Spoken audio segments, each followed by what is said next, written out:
Okay. Deliver muna tayo ng organic soil mga kalori. Ano?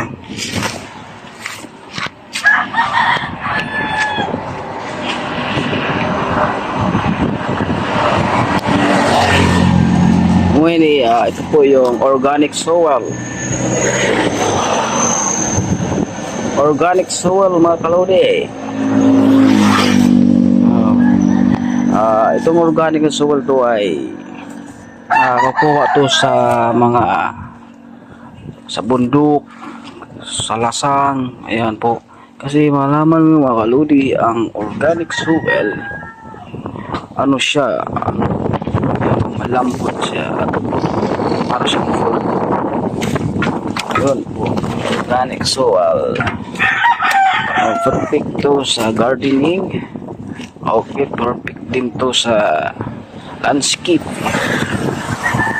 Hilig sa mag-garden, landscape.